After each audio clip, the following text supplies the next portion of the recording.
Hello, it's Dr. Seymour with the Optimal Response Initiative, ORI. Stay alert, stay alive, and thrive. The training continues. This week, we are going to be talking about goals, and we're going to talk specifically about how to set those goals in a productive and efficient way. So last week, we talked about the health tanks, the physical, cognitive, emotional, spiritual, and social tanks. We looked at those areas of health as gas tanks that need fuel and talked about how to fill those tanks. You set a long-term goal, what is your destination? Where do you want to go? And then the two things you do every day are the two things you take action on to fill those tanks. And so hopefully this week you've got going on figuring out where do you want to go in all areas of health, and then begin to brainstorm and identify ways you could take action to fill those tanks, because you need fuel if you're going to go anywhere. You can't get anywhere on fumes, except more than likely moving towards worst on the continuum line. So this is about taking care of you. This week, we're going to talk specifically about goals and goal setting. And I learned something that I thought was really interesting. You know, a lot of times with goals, we are told to think of the best case scenario, to visualize ourselves, walking across the stage at graduation, or winning one of the top places in a race. Well, one of the challenges with visualizing best case scenario is that it is usually pretty far off in the distance. I mean, if I'm working on a college degree and I visualize myself walking across the stage in 4 years, or, well, if it was me, that would have been 10 years down the road. A decade later, I will finish that 4-year degree. I mean, if I would have known that when I started in the Air Force in between missions, I would have probably been pretty upset that, learning that it was going to take me 10 years to earn a 4-year degree. So good thing I didn't know everything about the future, because that might have been very discouraging for me at the time, as I was, digging trenches and one class at a time, one homework assignment at a time, dropping a class, one class at a time in between missions. Of course, I went to school before the internet. So now, granted, I finished and the internet did exist, but when I started, the local community college would come on base and offer courses to airmen. But if something came up with the mission, we dropped the course and did the mission, because the internet came out while I was in the Air Force. It didn't exist, so we didn't have online classes back then. So I never would have thought it would have taken me 10 years to finish my 4-year degree, but it did. Okay.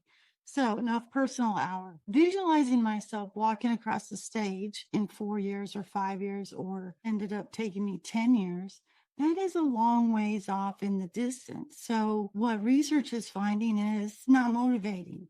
It's not motivating for right now, while I'm working on the assignment, while I'm drinking a pot of coffee, while I'm juggling different things, trying to focus and work on this goal that, honestly, even if I had done it in 4 years, that is still, ways off in the distance. 365 days times 4, don't have me do math, people.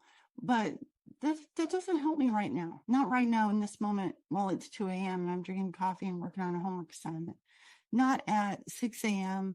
when I'm getting, well, it wasn't too far after getting out of the military that I was juggling working and having an infant and going to school. So as I'm taking care of an infant and working on a homework assignment, it's not motivating in the moment as I'm sleep deprived and, feeling a lot of perceived stress at high levels and sleep deprived.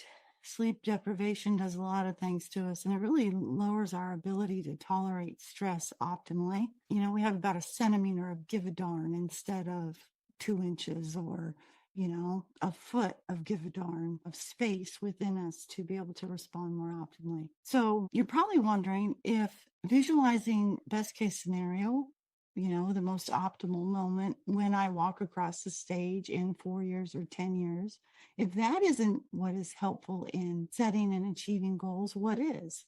You're going to love this. You're going to love this because it's a skill you have. It is something you are already good at for survival. We're going to take one of those survival tools.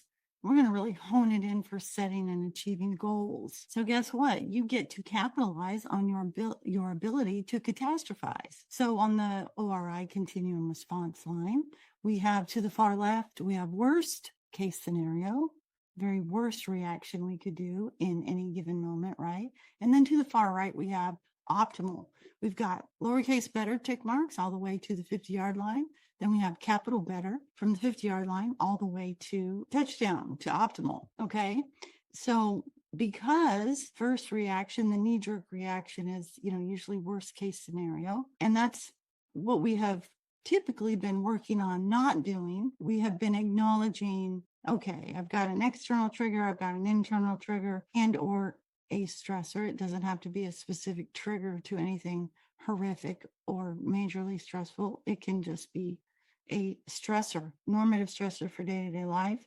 But if my first knee-jerk reaction is to say everything I'm thinking, let's say I'm tempted to use my idiot pass to the idiot in front of me, or to the nice person in front of me who's not trying to be an idiot. So then I'll use my compassion pass. But the first thing I'm thinking of is not so nice to say. And so that bubble, if I say it out loud, that's going to be right smack on worse on the ORI continuum response line. But we have learned to visualize the ORI continuum response line, say, where am I? I'm smack dab on worst, because you should see the bubble I have that I'm trying not to share with the person in front of me. Okay, well, roger that. I'm smack dab on worst. I get to ask myself, what direction do I want to move? Do I want to stay on worst and or move towards negative worst? Or do I want to move to the right, have more of an optimal response based on what I really want to accomplish long term? And when I lay my head down at night and I want to be able to say, I won, I didn't give in to, I didn't take the bait, the knee-jerk reaction.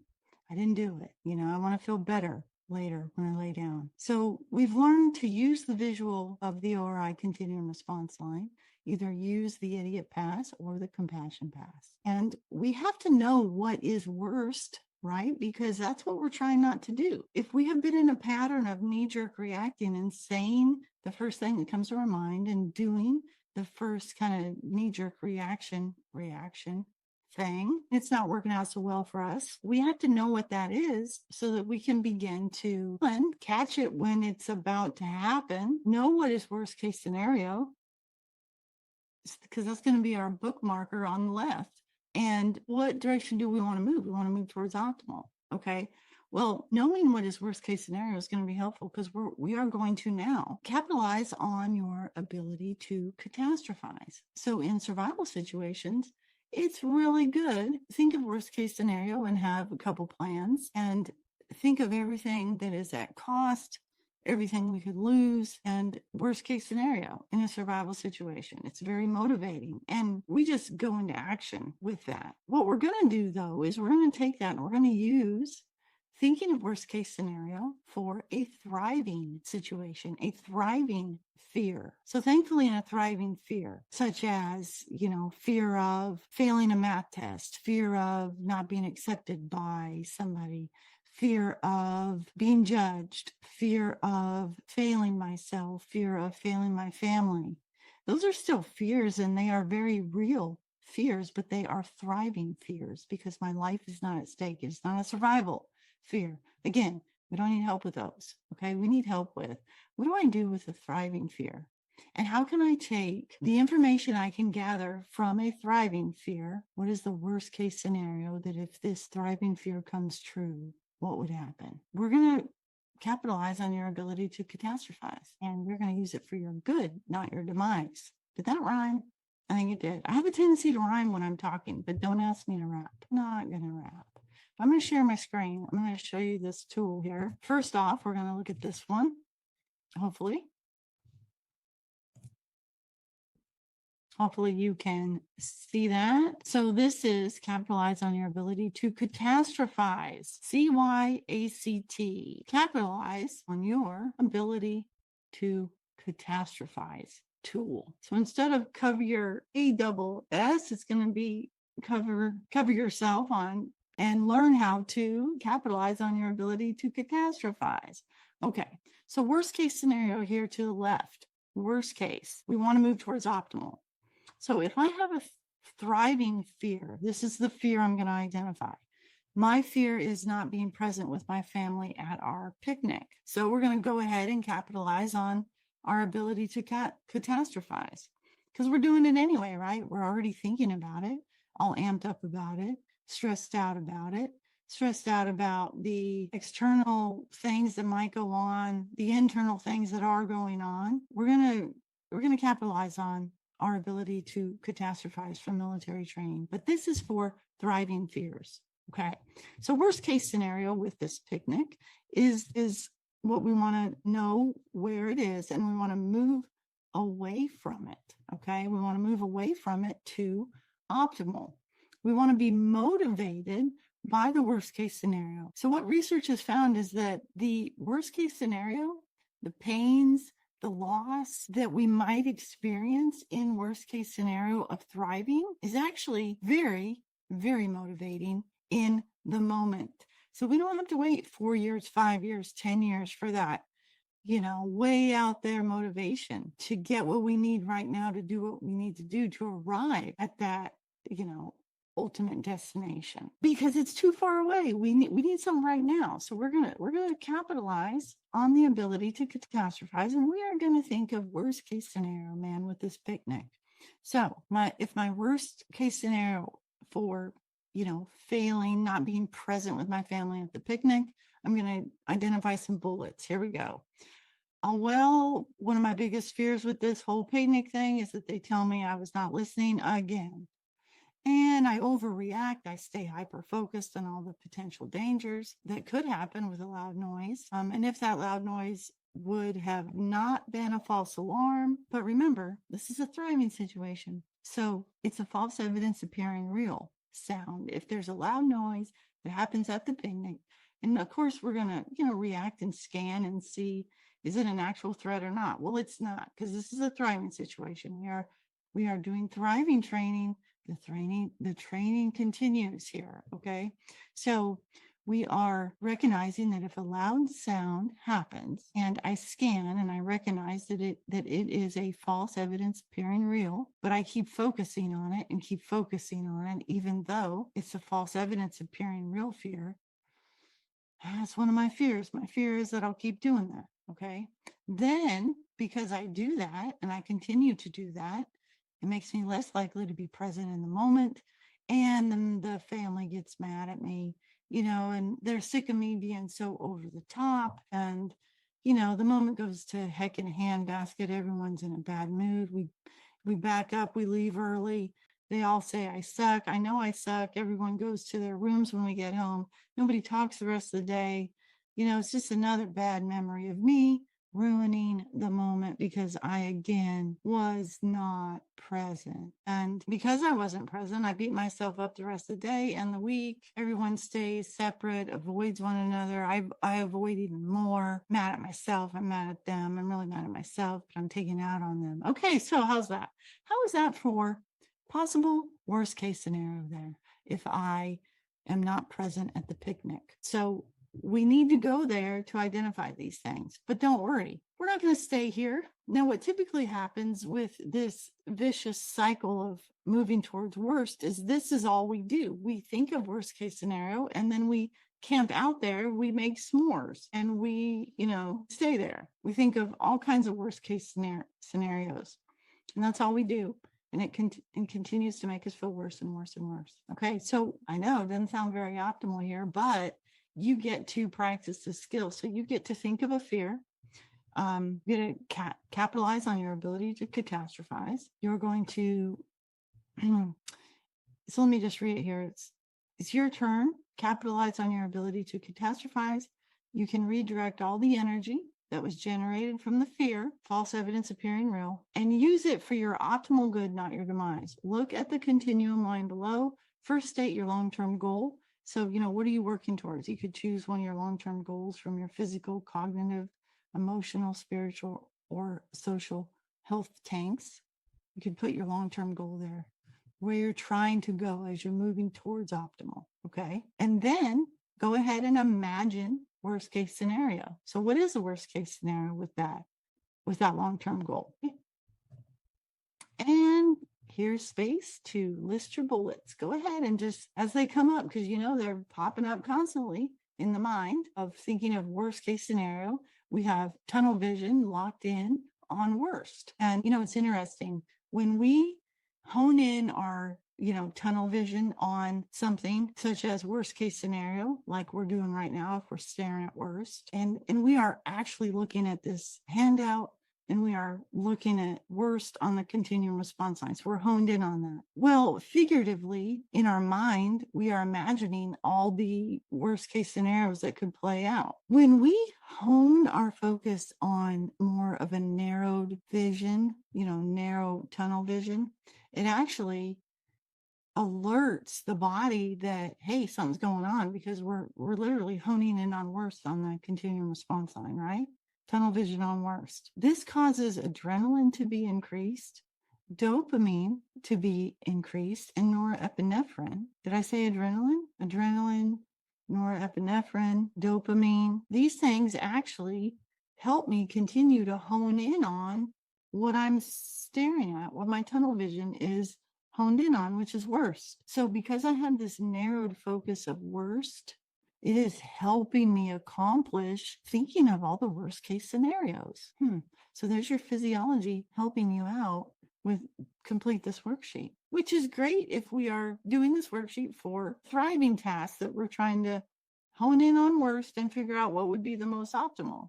We're focused on this task as we're working on this worksheet. You can see how this can be a Charlie Foxtrot if I'm actually at the picnic and I'm trying to be present in the present moment, but I am actually physically, literally, and figuratively in every way at the picnic, but I'm scanning and honing in on threats that I'm looking for, and I have increased adrenaline and norepinephrine and epinephrine, and it's all these chemicals in my body are helping me focus on the threat that I'm determined to find. Remember, I talked about that before. If we're actually trying to enjoy a moment with our family at a picnic, but we are determined to accomplish the goal of finding the threat first, but there isn't a threat, there are no threats. And even if there was a loud noise, I recognize it was a false evidence appearing real. It wasn't a real 911 threat coming at me. It was a false threat. It was a loud noise, but no harm. There's no potential harm here. But I keep looking for the threat first, but there isn't one. Remember, we talked about this before, 1 or 2 weeks ago, about we need to set thriving goals in thriving situations. Because if we set surviving goals of finding the threat before it finds us, but there aren't any threats because we just cleared it, there's no threats. If we do that in thriving situations, it doesn't match. We can't be successful at finding the threat first when there aren't any threats. You can go back to that podcast because I don't think my brain can continue to say all that correctly right now, but you're tracking. And if you didn't hear that one, go back and listen to it.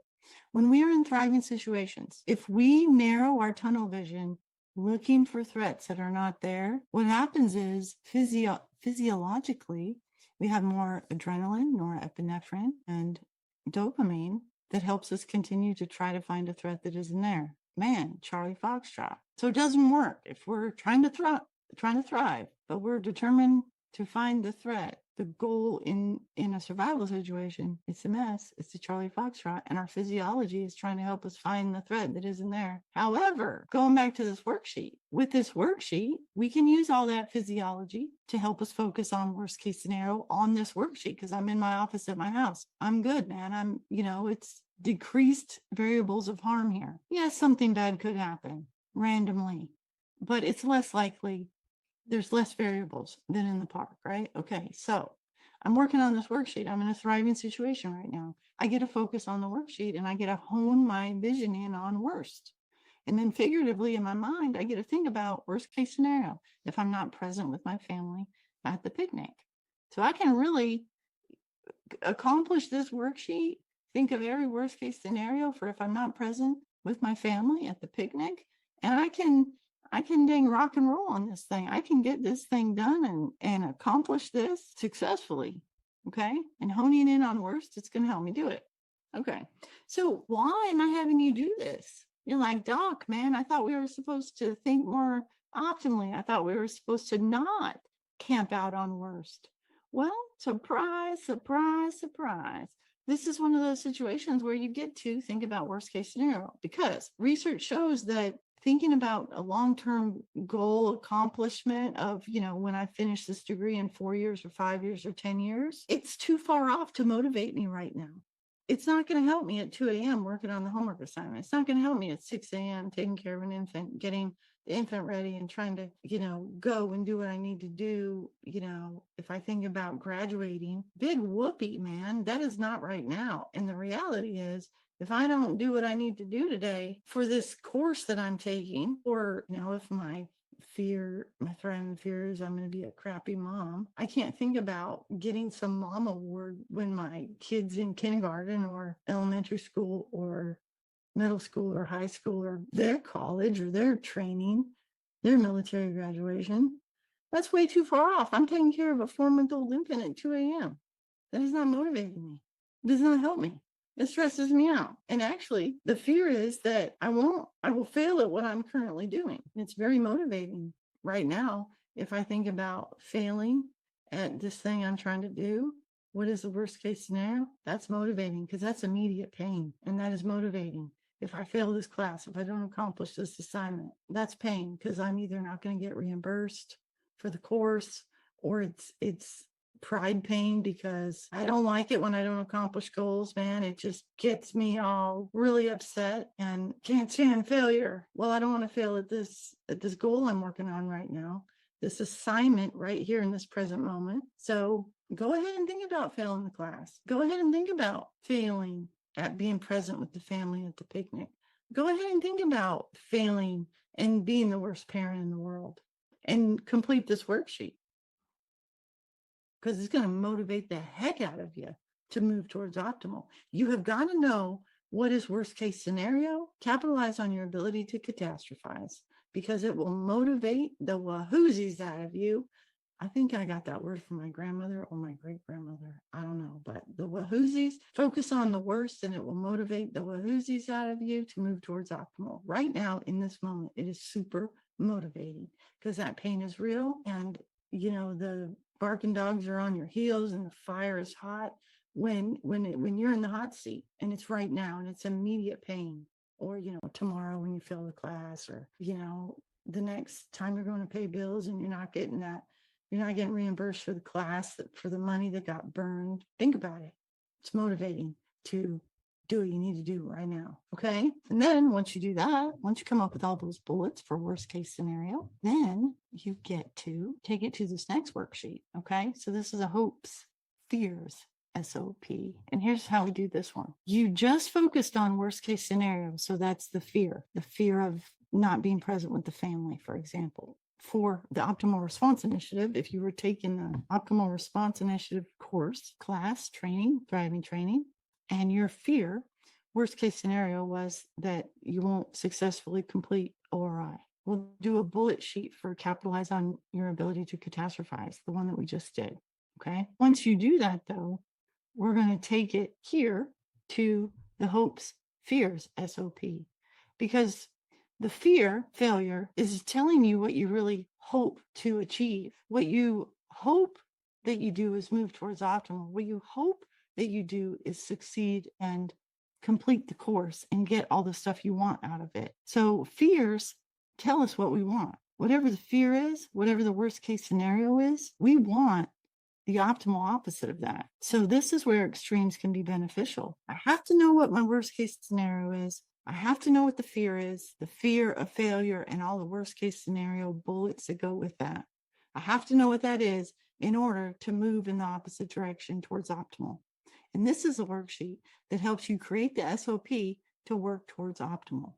Okay. So if my fear is I won't successfully complete this ORI course, then that tells me what I want. The opposite of failing the course is to successfully complete the ORI course. Well, then I get to choose. Am I going to focus on the fear, or am I going to focus on the hope, what I want? Because both are still there. The fears are still there. The creativity that we have with our ability to catastrophize worst case scenario. And by the way, the reason reading a book is way better than watching a movie usually is because humans are creative geniuses, and we come up with the most creative, worst, horrible things in our mind for the outcome for ourselves, way more than Hollywood could come up with. Okay. We do, because you know why? Because once we start thinking about it, we keep thinking about it, and it shows up with frenemies and more worst case scenarios. Yeah. I mean, when they told me and my husband that our son, when he was 5, was going to lose his sight and be blind by the time he was 10. Well, let's just say we cussed, we cried, we did all kinds of things because there was nothing we could do to quote unquote fix it. I wanted to give my son a blue eye. My husband wanted to give him a brown eye, thought he looked like a cool husky or something. And Emory Eye Center in Atlanta was like, nope, you know, the have a recessive gene. My husband has a recessive gene, and then it showed up as an express gene in my son. And they said there's nothing you can do about it. And it was pretty devastating, and that's an understatement. Well, just to let you know, that was when my son was, I don't know, he was 5, 4 going on 5. They said he'd be blind by 10. Our son is 24 and he can still see. So Emory Eye Center doesn't know what to do with us. And here's the scripture I'll give you. We walk by faith, not by sight, not just by sight. We walk by faith, not by sight. So we could have either chosen to focus on the fear in the worst case scenario, or what we wanted to have in the present moment with our son and with our family. And I'll tell you, man, I honed in on worst case scenario. I had to start wearing sunglasses because I couldn't stop. I would say crying, but I mean, I cried myself out. So my eyes were just watering all the time. And so I wore sunglasses inside, and I thought of worst case scenario. I mean, I thought of, he's not going to be able to learn. He's not going to be able to read. Braille's going to be too hard. He's not going to have friends. He's not going to be able to get a job. What is he going to be able to do for a job? He's not going to be able to have a job. And then he's not going to be able to take care of himself. And then me and my husband will probably leave this earth before him. And even if his older sister is still here, I mean, what? Her and her husband are supposed to take care of him. And I mean, literally, I'm sharing you worst case scenario in this mama heart here. I was like, he's going to be homeless, alone on the street. Literally.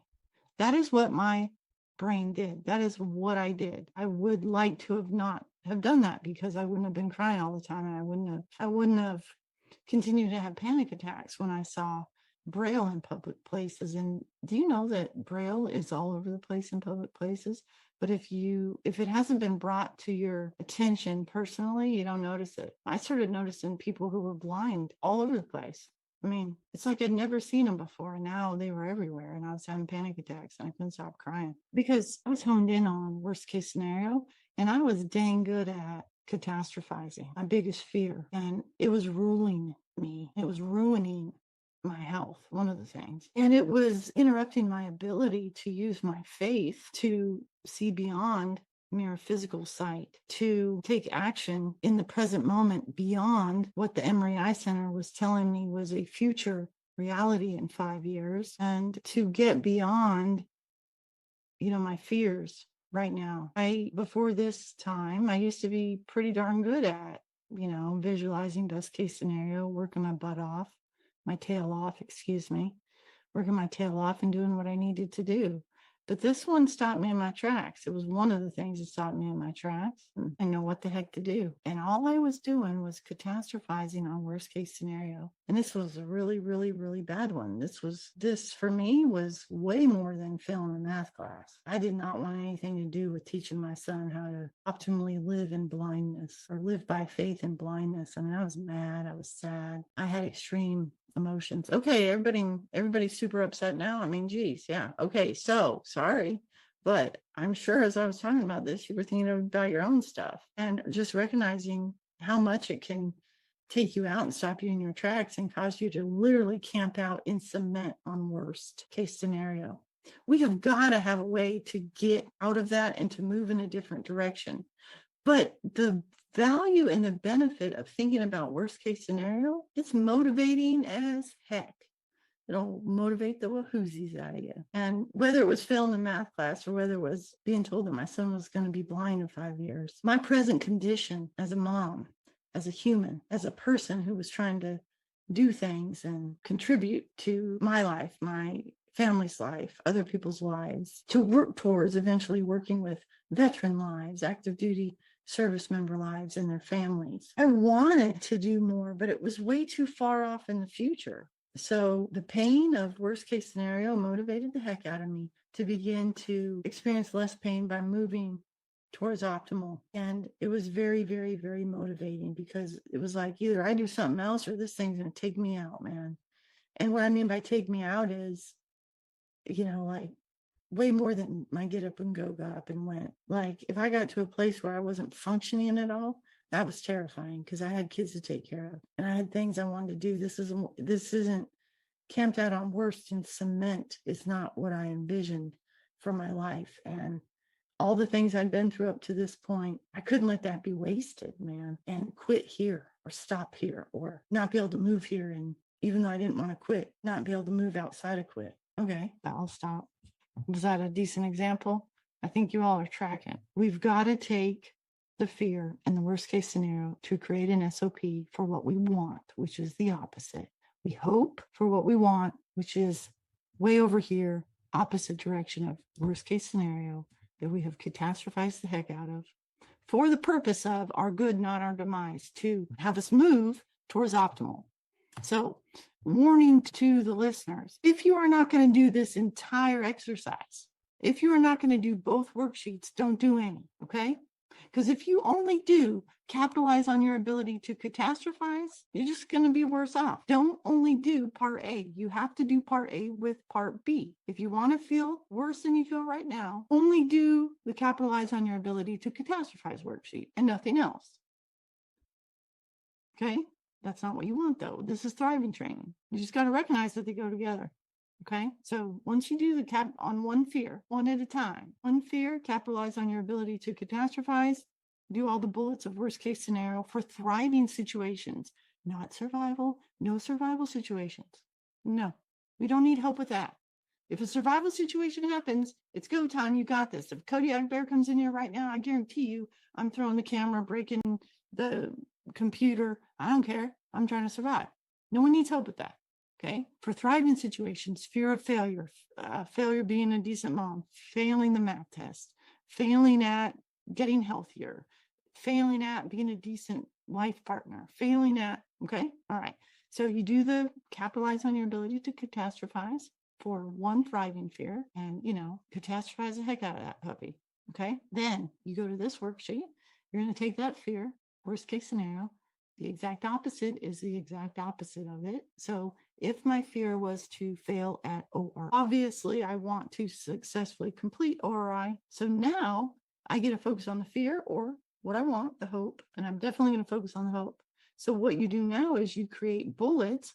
What things can I begin doing to increase the likelihood that I accomplish the hope? The fear is here. It's in the peripheral. It's not going anywhere. Fears do not evaporate. But when we turn and hone in on them and look at them and say, hello, who I got your number. I'm going to go ahead and hone in on you and think about worst case scenario. And I have to name you and look at you to be able to do that. If I try to act like the fear isn't there, it's there. I'm lying to myself. And that fear is building and creating all kinds of chaos within me and around me. So I can either use the fear for intel for my good or my demise. So we've got to acknowledge it regardless. You got to acknowledge it, get what you need out of it, get the intel, catastrophize the heck out of it. It tells you what you want, which is the opposite. Hope I'm not landing any planes here, moving my hands around like this. Tells you what you want, the opposite. And then now you create bullets for what kind of things can I do to increase the likelihood that I accomplish the hope, which is what I am now honed in on. We're going to use our tunnel vision to increase the adrenaline, the norepinephrine, dopamine, helps me focus and attend to what I'm honed in on, which I get to choose to focus on the hope, what I want. The fear was valuable, told me what I wanted. It also told me that if that fear comes true, that pain is going to be so painful, I can't even think about it anymore. But now I know exactly what pain I don't want. And just thinking about it to that degree made me motivated as heck right now to begin to take action to move towards optimal, towards my hope. And I get to create an SOP for my hope that I'm honed in on and focused on. So before we were honed in on the fear because we wanted to capitalize on our ability to catastrophize. And we use that honing technique, that tunnel vision, generate those natural chemicals within the body. They're going to help us focus and attend and be creative geniuses with all the horrible stuff that could happen if we fail at this class, or if I fail at being a mom, decent mom, or if I fail at, not thinking beyond blindness. If I just keep thinking about blindness, my health and quality of life and the health and quality of life of my family and my son, my daughter, my husband, my marriage, it's going to continue to tank out. I gotta get out of this. I got to go the other way. But I had to think about it to motivate the heck out of me to begin to go the other way right now, because we need motivation right now. We don't need motivation in 5 years or 10 years. Thinking about the most wonderful thing in 5 years from now or 10 years from now, that doesn't motivate me right now to go get it. So, oh yeah, let's go get that. What are we going to do? Walk like a snail and then we eventually get there? That's not motivating right now. 5 years, 10 years, that's a long walk. And I got an infant I'm taking care of at 4 a.m. I got a homework assignment due, one of 5 million to do. So I need something right now that's motivating. And worst case scenario from the fear is motivating the heck out of me. Okay. So you capitalize on your ability to catastrophize, figure out your pain points with the failure, and then go to step B, which is the hope fears SOP.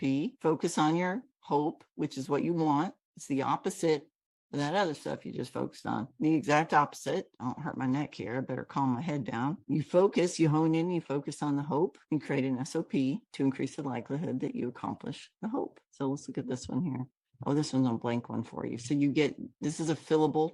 You can identify your fear that you just did from your capitalize on your ability to catastrophize. Fear, worst case scenario of a thriving fear, not being present with your family, failing at work, getting fired from work, not being able to provide for your family, not improving your health, staying depressed forever. So let's all go talk to our providers, our life coaches, our counselors, man. I mean, just thinking about all those fears was like depressing, right? But whatever the fear is, choose one of them, your thriving fear. I mean, I like the example of not being present with my family at the picnic, because honestly, whether it was a picnic, whether it was at the dinner table, whether it was sitting in the living room, whether it was even being present at their school event, like maybe there physically, but not mentally. I mean, that was my story for so much of my raising my kids. And, the fears really drove me. And I think because I was so locked in on the fears and catastrophizing, made it really difficult to thrive. But once I realized that fears are going to be there regardless, they actually have really good information for us, because what we fear that we will fail at means that we really care about succeeding at it. Because we don't have fears about stuff we don't care about. I mean, I don't care about failing at not being, having the best yard in Kershaw County. Might be one of my husband's, because he does all the hard work in the yard, but I don't do the yard work. So, I mean, I don't have a fear about failing at the yard work for Kershaw County. So it's like, it's got no gumption to it for me. But we have fears about things we care about. If we have a fear of failing at something, that is telling us that we really care about it, or else we wouldn't have the fear of failing at it. So use the information that you get, understanding, one, knowing what our fears are, powerful intel. But we don't want to just know what they are and then hyper-focus on them alone, and then hyper-focus on catastrophizing, worst case scenario, with that fear. That is a guarantee to be cemented on worst or minus worst on the continuum response line. And I think that's where most of us are before we learn there's a different way. And I'm sharing what I learned. I used to say it took me 20 years to learn this stuff the hard way. It's 20 plus years, probably more like 25 years. Don't guess my age. No, it's fine. You can guess my age, but I won't tell you. I've probably already told you anyway. 25 years, and then maybe another 24 years of, did you just do the math and figure out how old I am? Maybe another 24 years of trying to figure this out and come up with ways to actually do something different. Yeah, that's what I've been doing. And I'm sharing it with you because fears are valuable. And if we capitalize on our ability to catastrophize, man, it's golden information for us. It also brings up immediate pain points in this moment right now, which right now are motivating us to move in the other direction. Thinking about visualizing my son having wonderful eyesight when he's 40, when he's 25, even when he's, at the time he was 5, when he's 10 and 5 years from now, visualizing that doesn't motivate me. It doesn't get rid of my fears. It's way too far off and it's way too idealized. Talk about creative genius. We can come up with some real creative stuff in a positive way. And the more positive and the more idealized it is, the less motivating it is right now. And the further away it is, the less motivating it is right now. But if we think about the fear, it's there anyway, go ahead and acknowledge it. Hello. And the worst case scenario, that's some immediate pain because it's like right now. And I want to right now move in the opposite direction. When I learned about this research that thinking about worst case scenario was motivating right now in this moment, I was like, yes, I knew there had to be a value in service members and veterans' ability to catastrophize the heck out of stuff. And so I was so pumped by this research. So you get to use it for your good, not your demise. Okay. And you take that fear, you write it down. You write down what is the exact opposite of the fear, and then get to identify what things can you do right here. What do you need to do in order to increase the likelihood for that dream or that hope, the opposite of the fear, to come true for you? So if, like the example I gave, if it's the fear is failing at ORI, it tells me I want to succeed at ORI. So right here, what would I put? I would put this stuff in the example.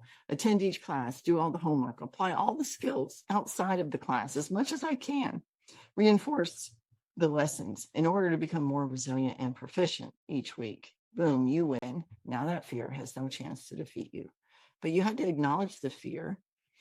You have to know your enemy so you can beat the enemy, right? And the enemy a lot of times is in our mind. We are our own worst enemy, right? We are our worst critic. Well, go ahead and acknowledge the worst enemy within, the worst critic within.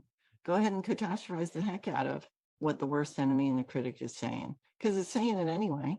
And the more we try to ignore it, the louder it gets. It's like deafening loud within us, and we can't think about anything else anyway. So acknowledge it and glean the heck out of the information. Capitalize on your ability to catastrophize, and then only do that if you're going to do part B, which is the hopes fears SOP. You take the fear, you fill out the bullet points, you create the SOP for how to accomplish the hope, which is the opposite of the fear you just catastrophized the heck out of, gleaned all the intel and the information, got your immediate pain points to motivate you in this immediate moment to move in the opposite direction. And then you focus, you hone in on the hope. And by doing that, narrowing your vision of focus on the hope, you increase adrenaline, norepinephrine, an E, Nancy Echo, and dopamine, Delta Echo. You increase those chemicals in the body that help you actually focus on identifying the optimal things, the bullet points, the action steps that you will take consistently to increase the likelihood that you get closer and closer to accomplishing the hope, the dream, what you want. But you can't do that unless you know what is at stake. So you got to focus on the worst to know what you're moving away from. If you don't know where you're going, any road will take you there, right? If you don't know what worst case scenario is, how do you know when you hit worst? And if you don't know what worst is, how the heck do you know what optimal is? So if you don't have these location points, how do you have any sense of direction? So what do you think of that, guys? Hopefully you can tell I'm from Washington State, guys. You guys, my husband thought it was funny. He's from Georgia. He was stationed up at Fort Lewis.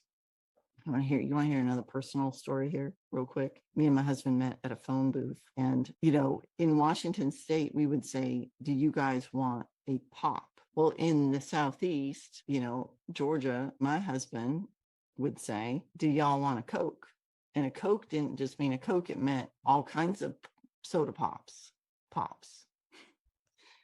So it's really funny, just the differences. Do you guys want a pop or do y'all want a Coke? Just little differences there. Libby, I totally lost my train of thought because I had so much fun with this technology and I'm so tired. So you can leave that in or take it out if it's funny. I'm trying to think of what I was trying to say. I lost my train of thought, Libby. I'm going to stop sharing my screen. There we go. And I still don't remember what I was going to say with that funny story. Libby, sorry, man. I was hoping this would be not full of edits because I'm doing it yet again, but on my own account. So it's recording to the cloud. So I can give you the login info and you can just pull it. Got it. So I said at the end of that kind of summary, so what do you guys think of that? And saying you guys reminds me of sayings that are said in the Pacific Northwest, Washington State. People say you guys. I'm now in South Carolina. I was in Georgia for many years. My husband is from Georgia. And in Georgia, and when I met my husband at the phone booth, he said, do y'all want a Coke?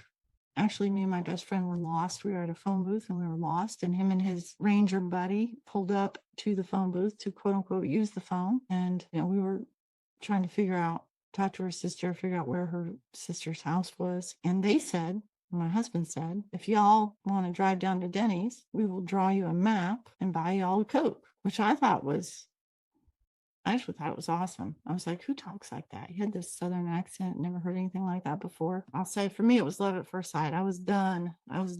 Now he says that he fell in love with me when he realized I made him laugh a lot. So apparently it was my sense of humor that caused him to fall in love with me. But for me, I'm one of those romantics. It was love at first sight for me. There's more of the story hour, all because I said, what do you guys think of that? And I gave you a colloquial saying from Pacific Northwest and from the Southeast.